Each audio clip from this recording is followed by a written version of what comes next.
What does it take to make workshops work? And how can we facilitate collaboration that sticks and leads to results? My name is Miriam Hatness, and with the Workshops Work podcast, I'm on the mission to find the magic ingredients that make workshops work. Today with me on the show is Shamir Joseph, and we speak about design thinking and the being part of it that comes after the knowing and the doing, and what leadership has to do with all of that. So stay tuned. And by the way, if you don't have pen and paper at hand to take your own notes, scroll down to the show notes to download my free one-page summary. And now, lean back to be inspired. Hello, Shamir. Welcome to the show. Hello, Miriam. How are you? How are you doing? I am good, and I'm really looking forward to this conversation since we've been collaborating a little bit on a course on leadership through facilitation. And I've seen you in workshops, and yes, I cannot wait to explore and to learn more about your craft. And before we're getting there, I always start with the same question. When did you start calling yourself a facilitator? And actually, do you? I love that question, because I think if there's only one part of the show that everyone should watch, it's that, understanding everyone's journey to where they are in facilitation. So it's a beautiful question to ask, because as I was reflecting on what brought me to facilitation, I think of back when I was a kid, I was a lot into public speaking, so into Toastmasters and that space. And that's very different. It's, you have the content with you, you have everything, and you're just delivering. It's one way. But then as, I started going into the work that I was doing around design thinking and training, it went to the trainer part of it, where you're still, holding on to the content, but you are basically putting content into the participant's head. But then a lot of, what I learned very quickly was that a lot of design thinking, you cannot just put content. People need to be able to absorb it. People need to be able to make sense of it for their context. And that's where in my journey, I realized facilitation is a key aspect of it, because it's not about putting in content, it's about extracting knowledge from them. You've trained them on this skill. Now you're helping them see where they can apply it. And you use facilitation in that sense to help them go through that journey, talk about such challenges that they're facing, where they see it applying or where they not see it applying, and help them through that process. So when I realized, so there's this trainer and this facilitator mindset, and if you bring them together, we have a facilitated trainer, how powerful and impactful that is. It sparked in me the opportunity to go all the way to the other side, which is the facilitation side, and explore what is in this space and what can I bring to this middle ground that I often see myself working in and operating in because of the context that I show up in a lot of my work. So that's what explored me into going into facilitation. And I guess when you start doing the work, people call you a facilitator, right? But until you actually understand what true facilitation is, so I found it might not be worthy of that title, because a lot of facilitating, like people call facilitator, sometimes show up as just as a trainer, but that's different, right? How we do as a trainer, facilitator. So it's for me, it was when I started calling myself, was when I started understanding the difference between training, facilitation, how I can use both the space, play around with whatever the context and situation needs at that point of time for the impact I was trying to create in those sessions, in those workshops, to make those workshops work. So thank you. And I love how you emphasize the knowledge part, that it's not just about transferring knowledge, but helping them to see how they can apply it and how the transformation actually happens within them because of the knowledge. And I've never heard it so explicitly. And yeah, it makes so much sense, because if you don't understand, or if you cannot help your learners how to apply it, then it's wasted knowledge. And I think there's a specific, even more this thing, because the context that I was working in was bringing design thinking to organizations. And very often it's targeted as being just a skill that you can learn, go through a workshop and do that. But that's not. I honestly think a lot of a lot of design thinking, when you actually get the work done, it is a behavioral change that happens in people. They show up to be more collaborative, to be more iterative, to be more, let's go and try and do this rather than thinking so much about it. So that behavioral change is what you're actually going for in those workshops. The tools that you show to them is just the journey that you're leading them to. And that's behavioral change is not something that you can do, just through training. It is the facilitation part of it where they're able to see it for themselves, understand, reflect on it, have that reflection. then they grow as a person who is, it's not just the knowing part of it. They're actually doing the work, but they're also being a design thinker or a facilitator, whatever you're trying to do in that session. And that's why I think I tend to be more explicit about it, because in my honest opinion, design thinking work requires us to bring in that behavioral change. Otherwise, it's just a skill workshop. People enjoy, they have fun. After 1 week after that, people aren't using it. Yeah. So what's the impact of the workshop? Which brings to mind that a facilitator always starts with a purpose. So if there's no purpose of learning that skill, if there's no direct application, no opportunity for behavioral change through that skill, then why learning that? And the moment that the learners see this potential, the purpose, then they're also open to really lean into it, because learning a new skill is vulnerable, is tiring, is sometimes daunting. Yes. So you have to get them to the space at the first place to open up to it. Yeah. I love that what you shared, those emotion journey that participants go through, because that's where we show up as facilitators to help them process that, make sense of it. But also, like if you talk about the context that I was working in, helping people be comfortable with ambiguity is one of a big thing in design thinking. That is something that happens through practice, through reflection. And you as a facilitator are taking them through that, seeing where the group is at that stage, because no group is the same.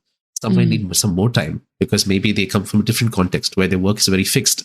Some, if they're used to, playing with ambiguity, you're just tending to push them a little more. So as a facilitator, you need to see what's happening in the room, what's emerging. Do we need to spend more time here or not? Or can we move to the next part, right? What is that thing? And that's where the facilitator mindset is really crucial to approaching these kinds of work. Yes. And I'm curious, because the way how you describe design thinking as a behavioral shift, it's an attitude and it's a method. So when you train design thinking, how do you facilitate this behavioral shift? Or is it so ingrained in the method that it will help, or that it will occur by definition?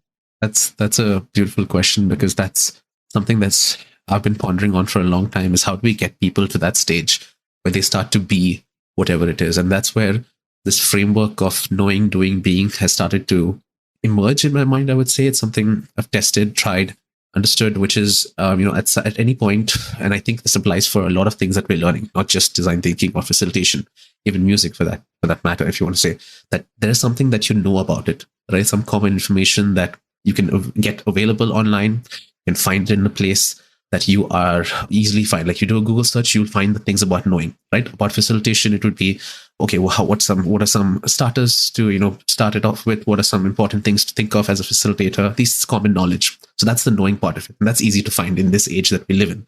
It's no more about finding this knowledge. It's about the curating of that knowledge. So that's like the knowing part of it. Then there's the doing part of it, which is getting people to actually do that.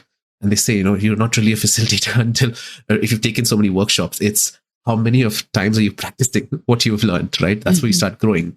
So there is that doing part of it. So it's like from the knowing to the doing, it's that practice that connects it, and going into the doing and practicing of it. But very often what I found is that sometimes we tend to get so stuck in the practice, we don't think of the next part, which is what I've started to call as the being part of it. And I think that being part of it is where you start to understand the facilitation methods and everything beyond what the process tells you. So you start to think of, what is this actually doing to the group dynamics in the room? What is this doing to the safety of people in the room? What is this doing to the kind of content that's being created that aligns with the purpose of this workshop that we've been doing here? And that's sort of seeing those emergence, understanding those connections, being able to react in the moment, but also understanding larger purpose, knowing when to step back, step in. These are all things that I call as the being of a facilitator. That being happens only if you have that crucial part, which is reflection, in my thought. And sometimes we get so caught up in the doing of the work, we don't take those times to pause and reflect what happened with that body of work that I did, what could be done properly about it. And that reflective part takes us to a state where we start understanding the mindset of a facilitator, or the mindset of a design thinker. And when we are tackling complex problems, because a lot of us are working with complex situations, it is that being that's really important. Because for certain jobs where, there is not a lot of knowledge about it, because maybe you're the first time that's doing it, no one has documented it, that being is really critical. And I think that reflection part of it gets us to that being, and you are able to tackle complex problems. And this is a framework that's sort of been in my head. I've been trying it out. I recently got it tested with a few friends and colleagues when I went into Europe. Like we had a session by the pool where we're talking about this. So it's something that's starting to formulate in my mind. It's something that I see emerging. But yeah, it's how I see that journey which you were talking about. Yeah. And I can totally see it because it's the being part that makes you aware of the group dynamics and also the role that you as a facilitator play in it. Mm-hmm. Because it's so easy to follow a process and to do certain activities because they are supposed to create a sense of psychological safety, for instance. Mm-hmm. But I think if you as a facilitator, if you're not manifesting it, or if you don't have the presence or the mindset to lead by example, to have this level of vulnerability, then you don't get there. So I wonder, when you say reflection, what do you mean by that? And how do you get to such a deep level of reflection that it really leads to a behavioral change and a incorporation of this facilitation being? Yeah, I think the reflection part is tricky because when you're at that level of vulnerability with yourself, it can be challenging. It can be like, oh, wow, what have I been doing for so long? But I think it's critical for our growth, especially if you're people who want to keep doing that. How I personally do it is something that I came into contact with and I've helped other facilitators also do, is the Johari window that we have, where you start, understanding how you show up, what are things you know about yourself, but then what are things that others may know about you that you don't know. Mm-hmm. And so that's one way to do that, is to talk to people. So I often talk to participants who have been in sessions with me, and what did they see about it? What did they learn? What was valuable for them? How did they see myself show up once the level of comfort is there with them? Or so that gives me reflection how things are happening. There are other things that you may not know about yourselves that you can just learn through experimentation, trying new stuff, seeing what it is, and giving that time to understand what actually happened there. But I think so it's a mixture of taking time with yourself to really process what's happened, but then also speaking to people who have different perspectives. Because I think people, like in whatever scenario is happening, right? People have some understanding of it based on their context, what it is, and that's valuable to learn and to understand. And until we ask, we don't know. But as facilitators, sometimes we get it's tough to ask because we're just sort of taking feedback, the good and the bad. But I think it's really valuable. It gets us to that stage of being, which can be really impactful for the next body of work that we intend to do, right? So it's that growth. And it's interesting because to get the feedback, we first have to create the opportunity for other facilitators or friends, colleagues to experience our way of doing. And this very often is rare and vulnerable to facilitate in front of colleagues. And it's one thing that comes to my mind, and I'm now very curious because I'm coming out of the boot camp where we talked about facilitation signatures. So what makes us unique as facilitators? And when I think of design thinking, it's such a clear process that millions of people are repeating and doing. And you already mentioned that, yes, the mindset and the being are part of it. But with such a process, how do you bring your own facilitation signature to it? I love that you shared that from what you've experienced and seen, it shows up as a process. And, the thing about design thinking is that it is taught in such a way that it shows like it's beautiful, it fits in this process. But once you start getting to the doing of the work, right, you quickly realize that something about this process is not working. In terms of, I'm seeing myself jump between stages. And that, in fact, is what we call the messy part of design thinking, where if you feel that, you're actually doing it right. It's very counterintuitive, because we teach it like it's supposed to be like this, but the actual work is crazy. And being okay with that is where that behavioral change is really critical. Because we teach it all the knowledge around this, and then the diagrams and the frameworks that are out there show it in a very visual way that makes sense. It fits between these boxes. And we teach it also that way, because when you learn, you need to understand in those states. But when you practice, it's different, right? So that's where that behavioral change part of it is. That you mentioned. Yes, exactly. And for me, how I create those situations people can do that is, I call this as the tagline of my life and the way I approach my work, but also maybe some future book that I write, which is called Playful with Purpose. Because I think leveraging play can be really powerful, but also having a purpose behind that. Because a lot of us tend to bring play, but then not help participants see the purpose behind it. And then sometimes it can come off as being as a frivolous activity, which we should be really careful of when bringing in play. So that's why I call it playful with purpose. Yes, we're doing serious work, but I also believe that we can have fun while doing it. And the reason I say have fun and get into that play mindset is so that we can try things, not worry about the outcomes, just get into the doing. Then we have those reflections to build on what we did so that it starts being into that part of us. And that play part is really critical. And a lot of the work that I do, how I show up, whether it's, the music at the start or music in between sessions, or, even certain musical cues that I bring in, or even the way I show up, infusing humor into the session, or even the design of it, using sometimes using GIFs or GIFs, or even pictures, or different ways of communicating the same information, is part of the playful with purpose approach that I take to all this work, because play is really powerful for helping us understand things, especially in the context that I work in. And when you say play, you mean getting out of a routine, looking at things from a different angle, or taking it less seriously, or applying new rules? Yes, those parts of it. It is that play of, like, think when we are in the playground, right? Take us back to those playground days where someone tells us, oh, we have this new game that we just found out, or we just made up right now with a bunch of friends. You want to try it? And it's like, yes, let's try it. We're not worried about, oh no, does it fit with what I'm doing? Or do I have time for this? Or is it like, what are the rules of it? No, we just get into the doing part of it. So you're not worried about what it would fit, how the realities of it, but you're just getting into experience it, getting a deeper knowledge of it, trying to understand it before we get critical about it. Because I think a lot of our training, a lot of our education, even I would say to some extent, our universities, we teach us to get critical really fast. And, it is powerful to get critical. And I honestly think that there is a time and space for it. Sometimes when we're trying to learn things, we just want to, there's a value in experiencing it and then later getting critical about it. Because if we get critical about it while experiencing it, those are two different mindsets and there's a clash. So we're not able to fully experience it. So that play helps us experience it without worrying about how we're going to apply it. And then how they're applying it helps us later on. Once we do it, look how we talk about the divergence and convergence in facilitation. It's a similar concept here where you're diverging, experiencing a lot of it, and later on you get critical and you start converging and bringing a sense of where can we actually use this in the work that I do. So. Yes, and I can perfectly see that, because in the playing part, we don't want to be judged, because there's usually in the play, there's not a specific outcome or there's a measurement of performance. Yeah, no KPI there. Right? Yeah. That's really put people off. But, yes. And if we would apply the critical view during the play, we suddenly censor ourselves in the play, because we suddenly have all these voices on our shoulders and in our heads, and then leaving them aside to then come back to it. Mm-hmm. Exactly.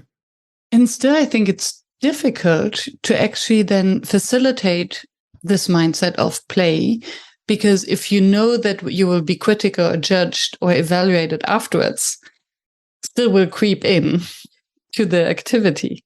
Yeah. And that's where that being part of a facilitator, to sense when people are feeling that way. And then as a facilitator, show up with either certain ways of working, or even sometimes calling out and saying, hey, no, only silly questions in this round, right? We're just looking for silly stuff. So like, how do we show up as a facilitator to encourage that mindset? To sometimes discourage it also, because a lot of play sometimes might not be useful for the work.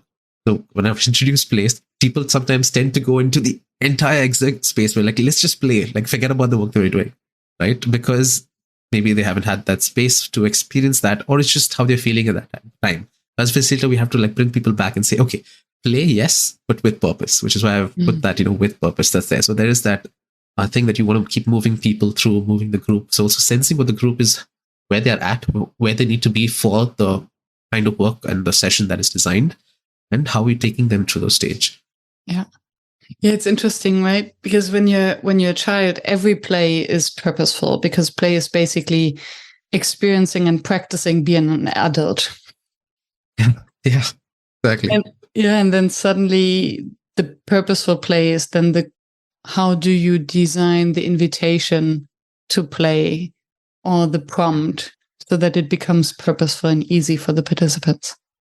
Yeah, exactly. And that can be tough to bring play into it, group that is surprised why play is even part of this agenda, right? Mm-hmm. Yeah, come here for a training, for a workshop on this. Why are we doing play here? What's happening? Am I in the wrong room? And would you always call it play? I love that question because I find it depends on the space, how comfortable people are with it. Otherwise, you call it experimentation, or we call it, we're just going to try something out. So I get tactful about how I use the word play in certain scenarios. But other times when presenting to clients, also I mention what it is. So I help them understand it. But I think what I try to do really early on is contextualize, solidify what I mean by play when I say I'm going to be playful. So like there's the first entrance to the room. As soon as people join the meeting, if you've ever been in a meeting with me or even just a one-on-one call, you notice that there'll be a music at the start, which is somewhat like this.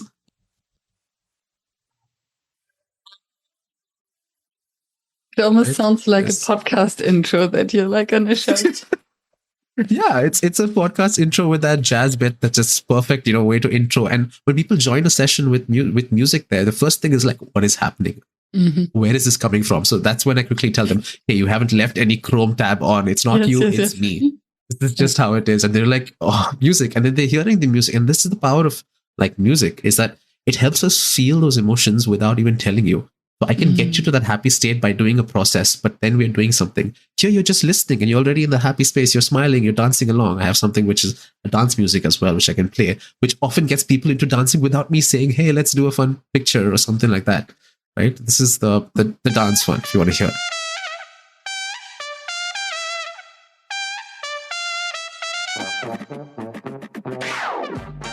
See, this is right when the hands come out. So this is the thing that it is able to create that space without even you doing that. So I quickly do that, then start to shake up the environment or the context or the culture that they have been experiencing, to let them know that the culture of this particular workshop, this particular intervention is going to be different. So they're like, okay, this is something different. I need to be alert here and understand. Then lay it up with, well, how is it going to be different and why? Like, it's important for people to understand, why are you even playing in the first place? How does this align to the work? Right? Not just that, oh, I just want to have fun. Okay, yes, we want to have fun, but how does it align? So helping them see that in like the first 15 minutes, 30 minutes, or 1 hour, depending on, how many days of workshop it is or whatever that is, the intervention that's there. So helping people see that. And very often when you help people see how the play fits in and they're able to see it, understand it, people want to have fun. They're yes to having fun. Why not? If you can tell me that you can do the work and you can make me happy, why will I say no to that? Right? That's often the space that I've been doing it. But it's hard to get that balance, but also maintain it and leverage it in the right sense. So yes, I can see that. And I love the aspect of the music because yes, music is such a beautiful co-facilitator. Yeah. And I'm just thinking of all the baggage that participants bring into the space of, oh, we have to be professional. What will others think? Work must be difficult. Oh, we're having a serious meeting. So all these kind of beliefs. Exactly. Yeah. Are hindering the participants to go there. Yeah. So one thing that I love about play is also that it flattens the room. The moment you start playing, there's no hierarchy. Exactly. A friend of mine, a friend and good colleague as well, he does this with rubber chicken. I'll tell you a little bit more about it later, but if there's a rubber chicken, in his words, if there's a rubber chicken on the desk, what does it say about the status there? And the thing that he says is that people in a boardroom suddenly become transformed into people sitting at a cafeteria. That's 2 different environments. And I guess how I represent that is through music. With his, it's music, it's the thing. So this is Adam Lawrence. So he talks about this as well. Beautiful. So how can we shake that environment, right? How do we to bring it to that space where we want to? So a bit of shock and awe, you can say, if you want to get technical about it. Yeah. And I wonder, so to come back to the training of design thinking, is then when you're training it, is it design thinking just an umbrella to actually train then facilitation and the facilitation mindset? I think I understand what you're trying to get at, and correct me if I'm wrong here, because something of the spaces that I love about design thinking is that you can bring in design thinking mindsets without even using the word design thinking. Mm-hmm. So a very simple example of it is we're talking about collaboration here. right? So oftentimes when I come into organizations, they may not have that time to spend on a full-on training. It will just be one workshop, like maybe a few hours. So we'd focus just on collaboration. How are you collaborating? And talk about, different ways of collaborating, because a lot of times when we do collaboration, it tends to be a one pen, one page, which is, one person writing on a piece of board, hey, let's share ideas, let's brainstorm. If you tell them there are different ways to do this, there's a way where everyone can see each other's ideas, contribute on their own. So that's, one page, many pens. That's there. And then there's another one where, everyone's contributing on separate pieces of paper, but don't look at each other's ideas. So you get diversity now and you get detailed. So that's many pens, many pages. And I take this from This Is Service Design Doing, the book. It talks about this mindset. So sometimes we're just shaking up and telling people there are different ways of collaboration, and then they go experiment about it. So what happens is you are then in the organization creating the basis on which, the foundation on which design thinking work happens. Right? Because if there's no collaboration existing in the organization or different ways of collaboration, design thinking is not going to work. It's not going to work at all. No point of the workshop. But so sometimes it's just about helping people getting those foundation or those pillars in mind through a workshop experience without even using the word design thinking. Because sometimes in organizations, it might have been burnt. They might have had sometimes, tried out design thinking and realized it didn't work, or it was not implemented the right way. So now people are like skeptical about it. So you bring in those things so like, what is the context of the organization that you work at? How do you approach it? And you can bring in those mindsets without saying what the process is. And that's where, if you're in the doing part of the work, you understand the doing, you can understand how to bring it without talking about these things. And what I hear is you don't even have to go always through the entire process. So you can take just the aspects of it if you really understand the process. And since it's not linear, as you mentioned beforehand, then it's taking the few pieces that are, and then to start slowly to train the organization to actually adopt this mindset. And you're seeding that behavioral change, right? Because you do that workshop, and then after 2-3 months, now people are trying it out, doing that. There's that behavioral change happening. That's preparing them for using the process later. So, how many of your trainees are actually prepared for that? Because I can imagine. So the way how I got introduced to design thinking was back in my previous life. My boss, he read somewhere about design thinking. We were in the mid of a strategy process for the university and said, Miriam, I want you to learn design thinking. So he sent me to the course. So how many are actually prepared for this transformative course, and how many just think, just give me the method? Yeah, so I have the benefit of working in different contexts. So when I work with people who have been through a lot of trainings where it's mostly on software or skills, then it tends to be very, okay, this is how you do it.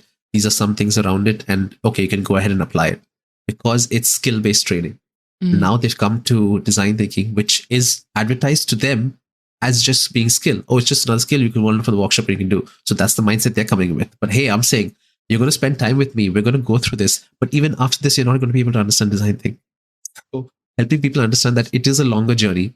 That is one part of the process, but also enabling them to create their own journeys beyond that workshop. So it is about, like, I tell people, like, I will be able to help. Like, I focus mainly on the mindsets of design thinking rather than which method you're using. Because the methods will change. You can easily find the methods online. These days, you can even ask ChatGPT to create the method for you. But if you don't know the being part of it, when the method applies, where it doesn't apply, then what's the point? So like, I focus the workshops on the mindsets because that's what we can do in that time. The mindset is something you can build on your own, and then you can know how to use the tool. Because I say, the process or the thing that you're following is probably the hammer. But if you don't know how to use the hammer, right, you don't have the right mindset, then you might use it in the wrong way. If you don't know how to identify the nails. The nails, exactly. Where to use it and where not to. Yeah, I love that. So I was just wondering about all the mindsets or key skills that define the being. This would also, so there's the empathy part, right? So then there's the asking questions part, seeing the world through someone else's eyes. What are the mindsets that you would then differentiate? I think when you're talking about the being, is that right? You're talking about, I think the first thing when it comes to getting into the being of any work is to have humility. Why? Because when I think of the journey of you've known this work for so long, you've done this work for so long, we have that thing of, oh, I know this, I'm an expert in my field, right? When you start going into the being part of it, it can be really critical about yourself. It can be getting like, oh, what have I been doing for so long? So it can get this thing very fast because you're reflecting, you're getting critical about yourself so that you can grow and it's worthwhile. But if you don't have that humility to do it, you might not reach there because you should be like, no, I'm perfect with what I'm doing. So why do I want to go? So I think even being ready for that would be a layer of humility that comes in. That, I've known this work for so long, I might have written so many books in it or be the person that people come to for workshops, but I myself still need to know more about this. So that's why I'm getting into the being part of it, so that and reflection part of it, and get critical about my work that I have been propagating and I've been doing and the people have been paying me for to do, just so I can grow, right? Because these are things that we shift. So I think there's the humility part of it. Then there is the humility with ourselves, the first one, and then humility with others. Showing up as people might recognize you as an expert of that, but then having conversations with people. Because I said part of it is also talking with people about it. How do you talk with people to get feedback on your work when you are in that presence of being the person for it or being known for it, right? So being able to tell people that, hey, I want to learn this aspect of myself. So the humility, not only with ourselves, but others as well. And then there's the layer of, I think, also just giving ourselves that time to do it. Because in the work that we're currently doing, or the number, you might be doing a lot of jobs around it, but if you don't give yourself that space, I find like for me, it can just leave me doing that same kind of work for a long time. And I call that might be a stagnation. And for people who are, revel learners or people who want to constantly keep improving themselves or growing or have a growth mindset, you want that growth, right? So you need to but for that, you need to give yourself time for that. So I think giving ourselves time to reflect is also a critical aspect of it. And yeah, these are what I can think of critically as well as with reflection that I already mentioned. So. Yeah. And the humility part it's so daunting and it can go very deep very quickly. And there's so much related to it because you need to have the safe space. You need the time as a group and you need the mindset or the trust that you can actually go there. Exactly. How much time do you give your learners for that? I would say small doses. You don't want to inject them with too much of it as well. Because, but what I do is I do give them a flavor of it. So I'll share an example so you can understand what I mean. So when we say about design thinking to the organization, what I have learned through my work, that just understanding design thinking is not enough because you need to understand how it interacts with other innovation mindsets in your organization. If people are using agile, people are using lean, because people don't need design thinking. What people need is the innovation or the products or the services they're looking to create. Design thinking is how you get there, or lean is how you get there, or agile is how you get there. So you need to understand how it interacts with others, but also how it doesn't interact. You have to take that zoomed out view, which is sort of like a systems thinking approach. But then what people are going through an organization, when you're bringing this in, there is change management as well. Because now the organization is being transformed to get more customer centric, which happens over time, which happens through small interventions. Yes, but you have to have the larger picture of change management that's going on. So when I started learning more into how to get design thinking on the ground running, right, inside organizations beyond just a workshop, these things come in. And then that makes you question, oh my God, how much of this design thinking do I actually know? Like, no, I don't. I need to learn about these other aspects that also support the work, the actual part of bringing the work into the organization, so that when I show up as a person who's helping organizations do this, I have that in my head, first of all, because if you have that in your head, you can communicate with the clients that you can help them see that journey. But also for participants who are learning to apply it, which is the critical aspect, letting them know that, that it is an organization's change that is going to happen. So that means that when you go, you try this out in your organizations, you might not be allowed to do the whole process. You might maybe only be able to make a change to maybe how you do brainstorming, because your organization is set up and you said this is how we work. We don't want to change all that drastically. And then telling them that that's okay. If you, even after this workshop, if you change the way that you brainstorm with your team, that is one step towards where you want to go. But helping them understand that sometimes you might have to take that small steps in time, as opposed to, what, I did a design thinking workshop, now we're going to apply it, now we're going to mess up all the processes that we currently have, because that's what Shamir said in the workshop. So, helping them see the practical side of it in the workshop is how I approach that kind of work and prepare them for that. Which then brings in another mindset, which is this flexibility, mental flexibility and open-mindedness. I loved what you said. I found this intriguing. How does design thinking as a method apply or collide with existing innovation methods? Yeah. And then spaces where you should not be using design thinking as well. Can you give an example? So if the work that you're doing is very defined, like you know what the problem is, you know what the solution looks like, and there's no ambiguity in the problem that you're solving, why bring design thinking? Because design thinking will slow down the process. Now, that value of slowing down is useful if the problem is ambiguous, if you're not sure about it and you are still discovering it, you're still understanding. So certain kinds of work is great for design thinking, but certain kinds of work is not. You shouldn't be using design thinking there. And if you use design thinking there, what's going to happen is that you said, okay, we went through this whole process of design thinking. We found out that what we had in the first place was just enough. And then the manager would say, then why did you spend 2 weeks on it? Why did you spend these many people's salary or time on it? You know what? Design thinking is burnt in the organization. Now we don't need it. So helping them understand where to use it, where not to use it tactfully. And it's also that intuition of knowing where not to, which is hard to get, which happens through reflection, which happens to understanding that behavioral change. So yeah, and thank you. Also being aware of what happens if you create this perception of ownership. So through design thinking, you get the group to create a solution or prototype, and then they get attached to it. So what happens if suddenly a group of people creates or finds ownership for a solution that actually already has a solution or has a solution, or everything is predefined? This can create a massive disruption and conflict. And resources.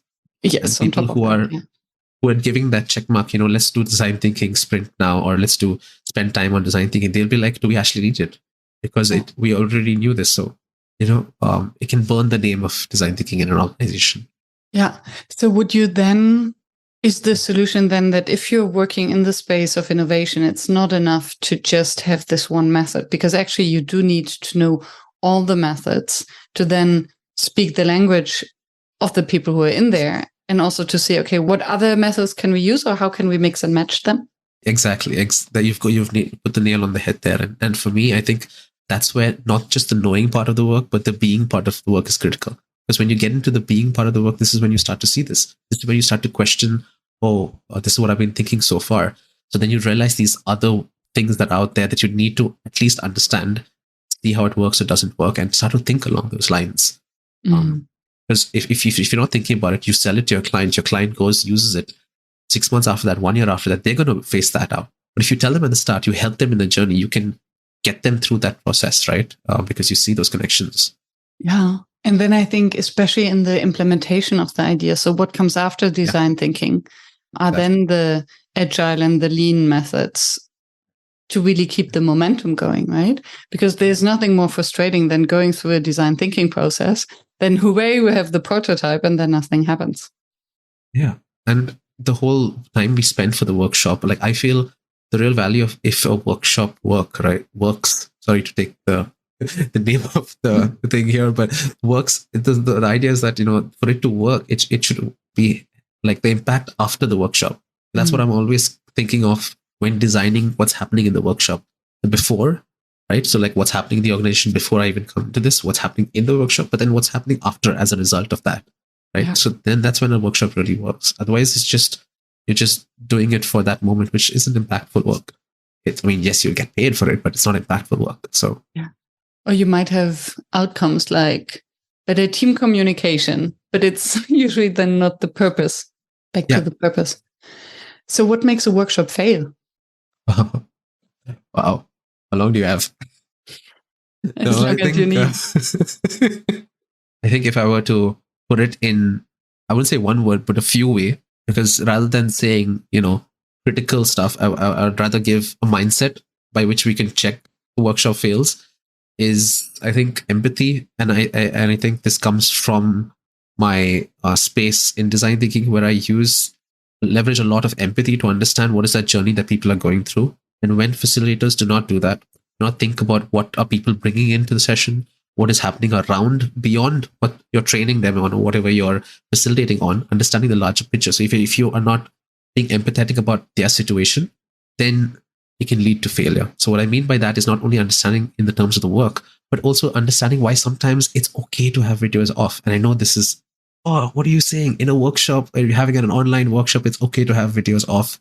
I'll share a little bit of a story here, which is, so I have a lot of friends and colleagues who work in Europe, US, this part of the world. And a friend of them had shared this. And when I was sharing about this, it was something around, I came along the lines of, and for them, understand the value, like as a facilitator as well. If you want to see faces of people, it gives you so much sense of what's happening, especially when we're just confined to our upper body, right? We can't see everything else. We're just confined to this. It's important to see that. But if you do not have empathy for what people are going through, you might force it on them and they may not feel not that safe. And the reason I'm sharing this is because a lot of people in Asia or tend to live with their families or not have isolated spaces where they can have a Zoom session on. You're either sharing it or you're doing it in your living room. There are other people around. And, you have to think of these stuff when doing it. And that's when I tell people it's okay. We'll have moments in the workshop where we can turn it on, moments where we cannot. It makes it more tough for me. Yes, it definitely does as a facilitator. But then you're meeting the needs of what people are, right? And often what I found is maybe the first day of the workshop, most tend to be off. The second day, they find a way to make it work for them because you have included them in the process. What I mean by this is they put it against the wall so that, now they can put in their video. They figure this out on their own because you've given them ownership. You have respected their context because you understand it. You have worked with them to create how we're going to work together, right? As we say, the ways of working. So if we show up as, this is how the workshop should be, this is how it is, it's going to be fine because I've done this workshop many little times, and we don't think of who those people are on that specific day, on that specific workshop, it can lead to what I think is failure. And this is one example of it, the video. There are other things as well. And I just want to pause here for a little moment because I think what you shared just shows so much what you mean by the being of the facilitator. The being part is incorporating the empathy that is part of the design thinking process. So empathy for the participant, for the user. And more than that, also the mindset of the being that, yes, I might feel uncomfortable with everyone having their cameras off because I cannot interpret their body language. So I'm deprived of that information, but it's not about me. And then trusting. And then trust is another mindset maybe of a facilitator. Trusting that the participants, by going through the process, feeling the agency and responsibility to figure it out. They become creative. Yeah. That's part of the goal of the workshop. Exactly. Like, so there was this one in the particular workshop where this was the context, like the video is going to be on. And I said, I prepared this activity, which is basically, it's called, what am I doing? So I'll say, hey, Miriam, what are you doing? And you'll say, maybe swimming, right? And I'll move my hands like this as if I'm swimming. Then we both do it together. Then you say, hey, Shamir, what are you doing? And I say something else, jumping, and we both jump together. The idea is that, you start to embody what you're doing. The purpose behind that was to help them think of prototyping. So if you think of the word, start thinking of what it looks like, right? To get them in that mindset. That's how it was used. I told them this only works. I shared this with them. This is what we're going to do. And this is why we're going to do it in this. But if all the videos are off, how can we do this? Right? So, and that's when there was an awkward silence. There always is that awkward silence, but I love to let it be because I feel it's the silence before the storm. Right? And then someone unmuted and said, why can't we do this with voices? I was like, wow, I never thought of this. And then I just said, tell me more.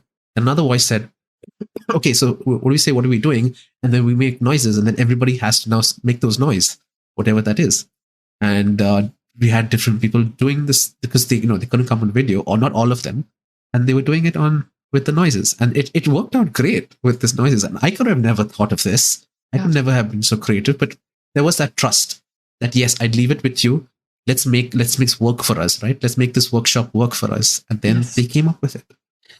And again, it's beautiful because then it boils down to when participants understand the purpose. So you didn't do this activity as an icebreaker of, oh, we want to be silly together and I need to up the energy. No, we are doing this exercise for this reason because I want you to incorporate the mindset of prototyping. So if this is not working, how else can we make it work? Yeah. And if they understand the purpose, they will find a creative solution. Exactly. And side note, I hate the word icebreaker, but we can talk about that later. But you're true on shared, yeah. Yeah. I would love to hear what you dislike about icebreaker. And then I want to talk about leadership. Not only about design thinking, but what does facilitation mean for leadership? Yes. So very quickly on the icebreaker part of it. And so this is my icebreaker rant starting now. Yes, please. Why do I think of, so when I think icebreaker, I send to someone, what do you think of? A hammer, a picks, or this, right? That's what I think of. So what's happening? When do people say icebreaker? When you're new to the room. So you have people who are new to this space, you bring them in and you said, I'm going to have an icebreaker. What comes in my head is I'm going to bring a hammer to this group. I think there's a colleague of mine, I can't recollect the name, but I think he calls it ice warmer. That's one way to do it. But also I think why icebreaker is because when facilitators, especially those who are, I don't want to say the word junior, but I would say someone who's starting off thinks of icebreaker and Googles it, you find lots of great funny activities, which has no connect to the work that you're doing. That's where the danger really is. That you're bringing people to a space, you're telling them to do an activity that's silly, but you're not telling them how it connects to work and it doesn't connect with the work. Then why are we doing this? Why are we spending time on it? Yes, you want to build connection. I understand that. But then there are activities where you can build connection and you can align it to the work and it can help you do that. So if your opener, right, that's one way of calling it, an opener or a energizer, whatever, is connected to what you're doing, it's a great way to start. It builds connection, which is what technically icebreakers are for. It's for starting people off, get comfortable with each other. And it leads you into the flow of the next work, right? So then you're thinking about the flow. So it's connected, it's value. And yes, I've brought in play there and people see the value of play. Now, if I brought in just technically what I say as an icebreaker, there's not connected to the work. I have brought in play. There's no purpose behind that. People will realize, okay, so whenever he brings play, we don't need to do this. Maybe we don't need to pass because I don't see how it aligns. So that's why I have strong feelings around icebreaker. And that's my rant. Yes. And I totally subscribe to that. And who comes to my mind is Jan Keck, who calls them ice melters, which I really like, because then the melting ice is also kind of represents the flow and makes it soft and smooth and gradual. Yeah. It's not a hammer coming at you. It's a nice warm feeling that you're feeling, right? You want them to feel warm. Exactly. Absolutely. Yeah. And I hope that I won't make this cut too hard. But when I hear everything, how you described facilitation, despite the fact that it was attached to the method of design thinking and the emphasis on the being, all of these attributes or characteristics that come to my mind are actually leadership characteristics. Yes.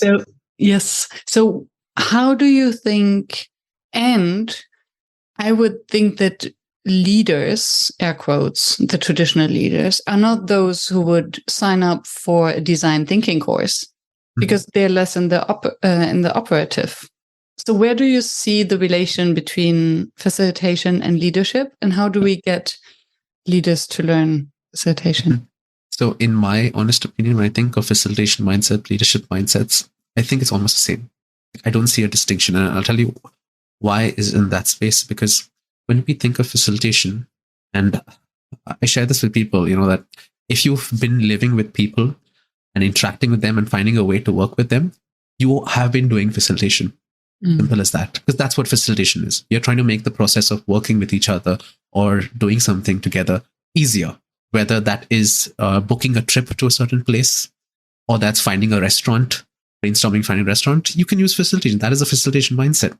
So understanding, but I think what makes a facilitator is when you get intentional about it. You get intentional about the space that you're creating because you understand its value. And so now you can call yourself a facilitator. I think that's the only distinction between that. And why I say this is because some people might find themselves in leadership positions having not ever experienced being a facilitator. and you can still embody those facilitation mindsets. So if you are thinking about the people in the room, what is happening with that kind of work, you're thinking of how can we collaborate in different ways? How does group dynamics work? When might we want to split people up? When might we want people who might never work together because the work requires it? Is facilitation. That is group dynamics. That is leadership also, right? So that's why leadership, facilitation, very, very, very similar, very interchangeable. Design thinking, facilitation mindsets translates very well to leadership mindsets. And what's great about facilitation is that there are so many times that when you get into the work, you realize that you can be an invisible facilitator, right? Invisible facilitator, where you don't need to be in the room. The process takes over. And that for a leader is very powerful. Because now you can, because as a leader, if you are able to create the conditions where the work happens without you being there, that's what happens in facilitation. That's so powerful on you and your time, because leaders have less time, or they need to be in different places. They need to be thinking about a lot of different things. So if you can create the conditions within your team to let that work happen without you being there, create that trust within the team that no matter what the situation, they realize that they will be able to work together, but also trust the process, be okay with ambiguity, and figure out a way together. That's great collaboration. That is a great team. That is great leadership. It's very similar. I interchange those words, facilitation and leadership, like that, because I see them as being so connected and being so, take one from this space, put it into this space. Because then you also think of, as a leader, when do I need to step away? We think about the hippo in the room, the highest paid person's opinion, the presence of a leader, presence of a facilitator. Just you being in the room sometimes affects, facilitator being in the room affects what's happening in the room. When might we need to step away? When might a leader need to step away from a meeting because they're not helping the outcomes of whatever that is? So I really see it as being interchangeable. Thank you. Funny enough, what came to my mind was the analogy of sending groups or splitting a group into subgroups, sending them into a breakout room. So this is what appeared when you said letting the process facilitate and sending the teams off. And sometimes if I'm working with very small groups of 4 people, I would put all the 4 in one breakout room just for them to do that. And it seems silly. And sometimes I feel silly about it, as if I either want to get rid of them or assume that they have secrets. But I think, as you say, there is a dynamic to the facilitator being present versus being absent. And then the skill that is, translatable into a leadership skill.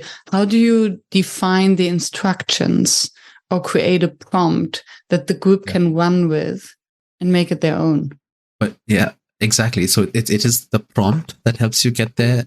But also, as a facilitator, sometimes we want to understand what's happening in the room, which is why sometimes we enter the room and we bring in our presence. But if they're working on a Miro board, or if they're working on a Google slide deck, we can sometimes check in on the work without checking in on them, right? So that's like one facilitator mind. So as a leader, can you check in on the work without checking in on them and being critical about the work, or helping them think that they are under review? So, right, this is how I see it translating in the scenarios that you shared as well. So, and also the mindset. I mean, it depends on the organization to what extent they have managers, leaders who are really in this position that they can focus on the people management or people leadership without being in the content. But I think if they are in this luxurious position, to really trust that the knowledge is in the participants, that they bring in all the content, which is the facilitator's mindset. Exactly. And it's so liberating as a leader, right? When you do not have to show up to the room with solutions, but you can trust that the room and the people that you're working with can come up with solutions. So you're not being a trainer here. You're not coming with the knowledge of how we're going to solve this problem. We're coming as a facilitator, knowing that we're going to spend this time together. We're going to extract the group knowledge that exists, because we trust that with the knowledge in the room and with the collaboration that exists and the minds and the safe space that we've created, we can together come up with the solutions. So as a leader, I do not have to come and know the solutions. I can trust my team to do this. Like, I create the conditions where the solutions emerges, very much as a facilitator, very much as a leader. Yeah, I love that. And what comes to my mind is the question, where do you learn to be a leader or a team that can actually follow such a facilitative leader? Because I think that teams or individuals who have been used to being told what to do and to follow and to have this hierarchy, and suddenly they have this leader coming in who just went to your facilitation course and like, and I trust that you have all the knowledge and here are the instructions and you do. What are the pitfalls of that? And what does a team need to know to have the maturity? I think it's, first of all, why is this happening? Why is this change happening? With any change, I think it's helpful for people to see the larger picture because then they can subscribe to it, but also they can share when it's not working for them.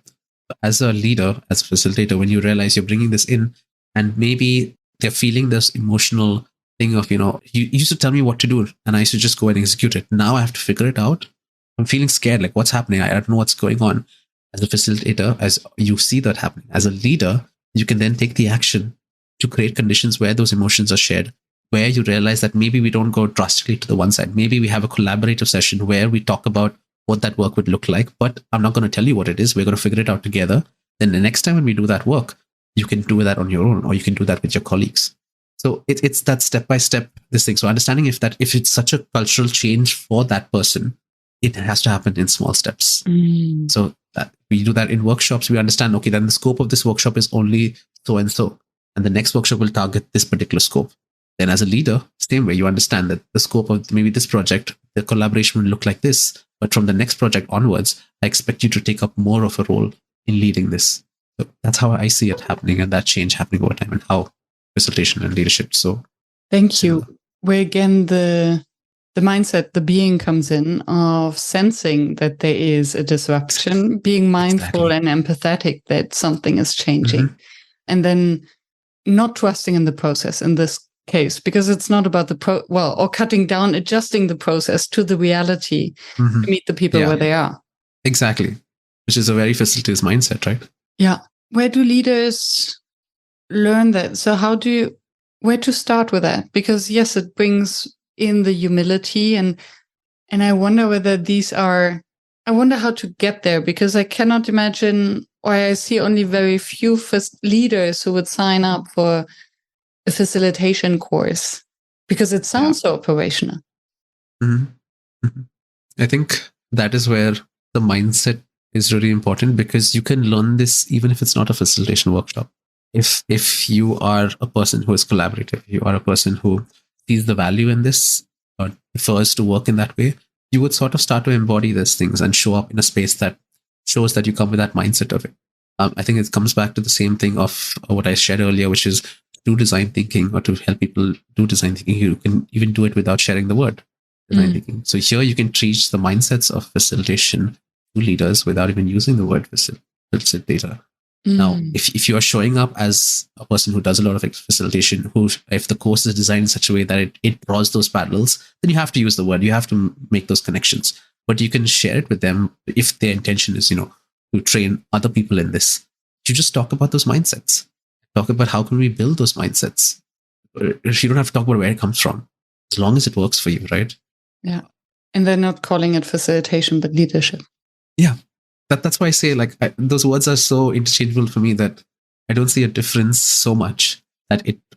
So that when you ask what's similar, what it is like facilitation, leadership, same, but different, but same. Same, but different. Yes.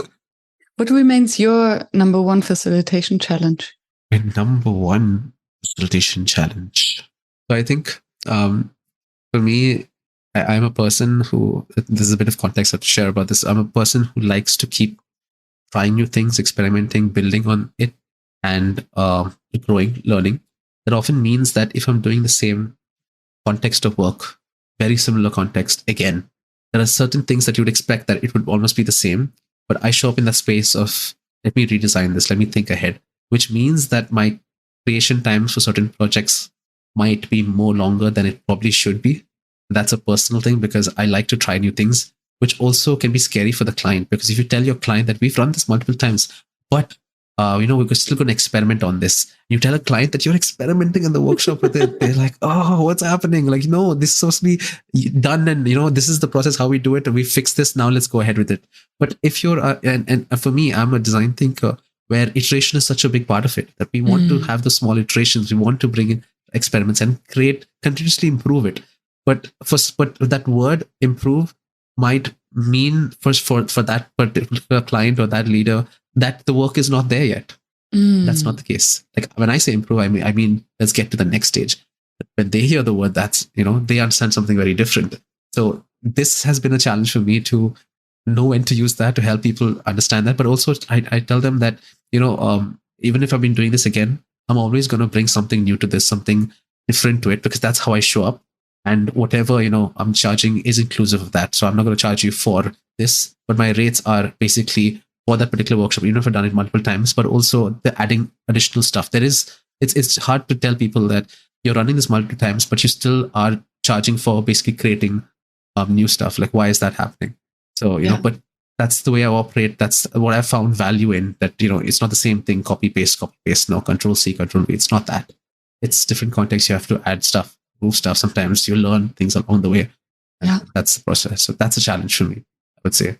I can see that where the client is backward looking. Okay, if you say improving, it means the last version wasn't good enough. And you're forward looking, saying, oh, but it can always be better because this is the process. That's design thinking. That's a being part of design thinking. How much work do you do, or do you apply a design thinking process on the design of your training so that you interview your participants, you do some background research? Yeah, I do definitely do that. And what's funny is it took me a while to, the reason I giggle when you share that is it took me a while to realize that I was designing facilitation or workshop, because just share the context, like I recently, when I say recently, this was like 6-8 months back, got to start a facilitation training series for internally an organization that I was working with. And they're one of the participants, and these are design thinkers, right? So one of the participants, she shared that when she was looking at the way I was approaching facilitation and training and the teaching behind it, and she saw that I can see now how facilitation and design thinking come together, because you're basically designing that moment together of it. It's like, is that what I said? So I had a conversation with her later to understand more about it. And I realized, yeah, that's how I approach it. And it makes sense because that's the context that I've been working on for a long time. So it's natural that my brain is going to infuse those two things together and bring it in, just as someone else who works in a different field and facilitation brings in a different mindset into it, which is why I think it's so valuable, this course that we're doing, right? Where we have 6 different people who are from different spaces and a common thing of facilitation. They bring in that knowledge, that value, that approach. So you're doing the same work, you may go through the same process, but that approach is different because of our context, our shared our spaces that we come from, and the differences as well. Yeah, which reminds me of this progress we are making from unconsciously incompetent. So we don't know what we are not knowing.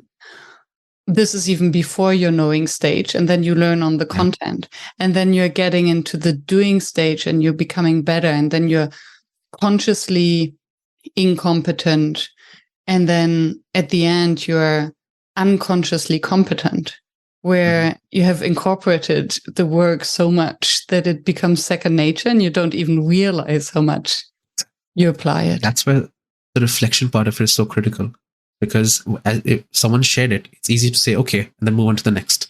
But the reflection part of me said, hey, I want to understand what this person's coming from. And by spending time with them and understanding how she particularly saw it in that way, I was able to understand myself better. So the being part of it, right? That's what I was saying, that giving us time for that reflection, giving us space for that reflection. Yeah, and then this reflection also always as a vehicle to practice humility, the self-humility and in front of others, where, if I understand you correctly, that at least that's how I imagine it, the reflection is always a self-reflection. So looking back and how I perceive it, but then also the reflection as of the mirroring by others.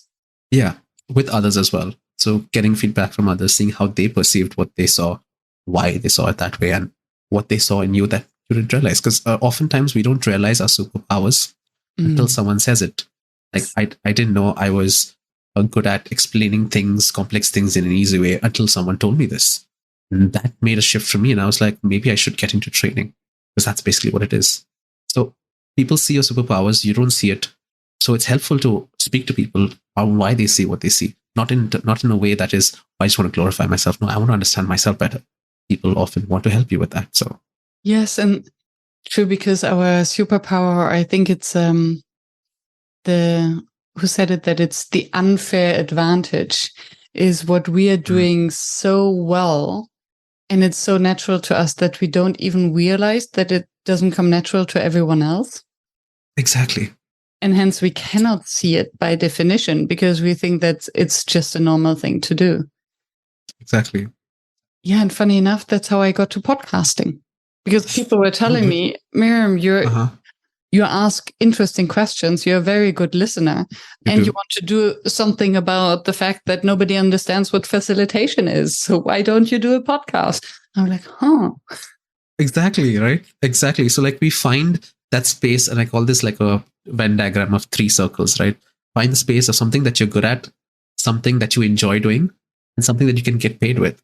But for me, when people share that, I was like, okay, I enjoy doing this. I need to learn more about it to be able to get people to pay for it and to get good at it, and then move on to, so that when you find a job that fits all 3 of the circles, it's great. Yeah. So you enjoy the work. And it's very easy with facilitation.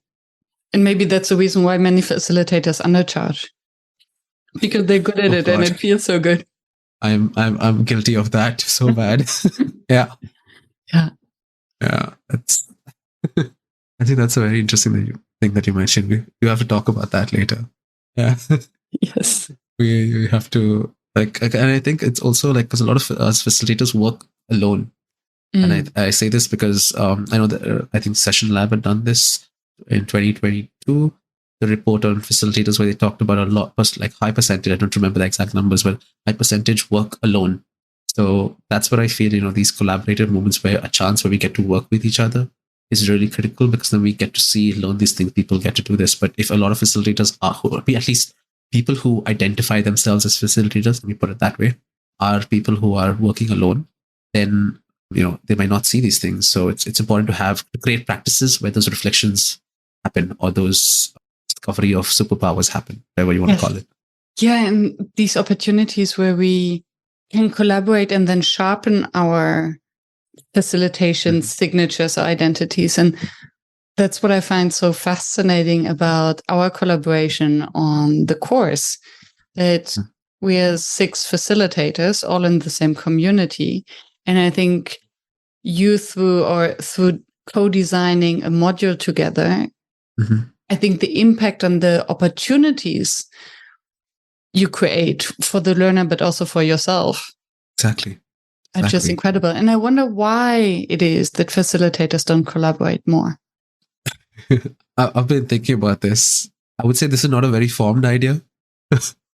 I think it's a mix of, sometimes it's very hard for clients to justify having 2 people in the room. So I had this very recently where a client wanted to have this big change, cultural change, and they wanted to do it for 30 to 40 people. And I told them I need a second facilitator, because people my competition obviously was doing this on their own. And obviously the charge was different because 2 people versus 1. But I was saying you need 1 person to see what's happening in the room and 1 person to lead the conversation or lead the session. Especially when you have so much of a group, and you need that extra set of ears to walk around the room and see what's happening. And then, so 1 person focuses on the process, 1 person focuses on what's happening in the room. So this was something so I think there's an element of clients not seeing the value of having 2 people in the room. I think there's also maybe an element of sometimes, so as a result of that, people do not get a lot of opportunities to do that. And I think facilitators, I don't want to say facilitators are controlling. That would be really bad to say. There are many of us who are, and I'm guilty. Yeah. I think it takes a lot of effort. I would put it that way. Like, it takes a lot of effort. Now, if I've created this work process for myself, it takes more effort for me to explain that to you, to work with you, and then co-create it together, which is really bad to say, because that's essentially what facilitation is, right? So this is, Yes. us as facilitators not practicing what we are preaching. Yes. But it's actually hard to do if you're doing it for not in long term. Now, if you have a working relationship, we work together. Okay, we've built that together.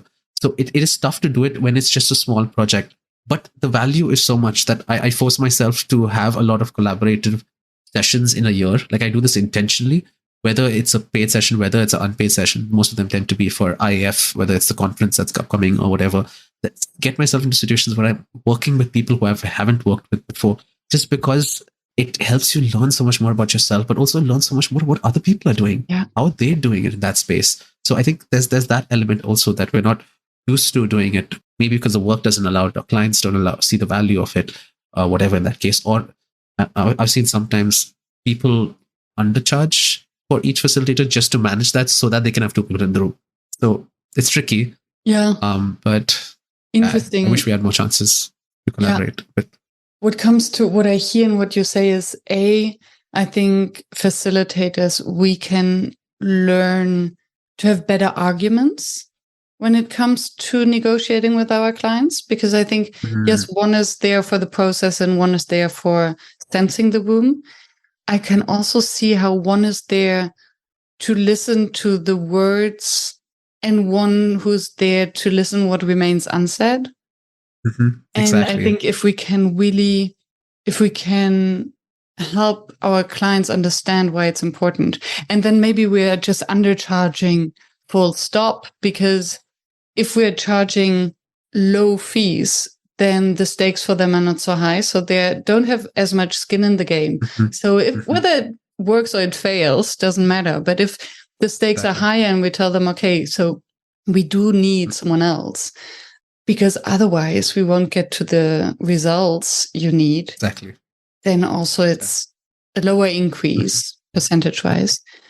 It's challenging also, right? How do you explain this to a client who themselves might not share the same view of facilitation as you do?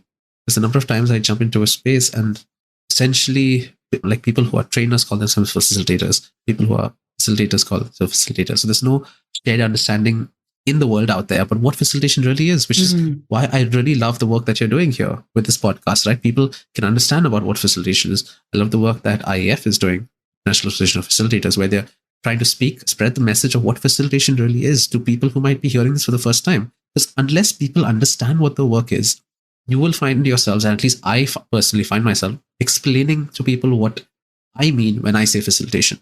That often means that then I'd have to not use the word facilitation or use the same language that they are using to help do the work. But it'd be so much easier if people have that shared understanding. They see the value of it. So then you're not telling them the value of it. They understand the value of it, and then it puts us in a better space to explain why we need to do that, to do the work that we want to do, to align with the outcome that you're employing us for. Yes. And the next stage is that unless you have experienced it, it's difficult to understand, even if you explain. Exactly. And I'm still surprised from time to time how little experience, first-hand experience there is of facilitated collaborative process, or even non-collaborative group conversations in organizations. So there's still lots of work to do. So this was a very specific instance, but I had someone say, isn't it just like emceeing facilitation? Like, the master of ceremonies that you have at an event. And that hit me in the heart. I was like, what do we do? But I can see why you see that, because I'm there standing in the room talking to you all and, doing this. So it's not the same, but so there is that space that we can probably make for more understanding of what we mean when we say facilitation to others who haven't experienced it. Yes, and I think that's where also the problem comes in, that with the humility, which is super great, but we trust that the group has the knowledge. We have the humility not to take up too much space. We do design sessions so that they're seamless and smooth, so that at the end, the group has the impression that, oh, that was effortless. Why did we hire you in the first place? You didn't say a word. And then we wonder why they not want to pay us. So that's so critical, right? If we do our work great, then they'll be like, why do we need you in the room? Yes. Like, if our work is great, it leads us to that. Yeah. So it's a little bit of a catch-22 that we need to work on that. I love that. And then maybe to close on a hopeful note, I believe that if more than leaders understand or learn the skill of facilitation and experience that their teams, organizations can get to results without them being present, so them being the invisible facilitators, then they also are willing to invest more in facilitation for their high stakes sessions. Yeah. Inshallah. Yeah. I think that's the mission or plan that we have.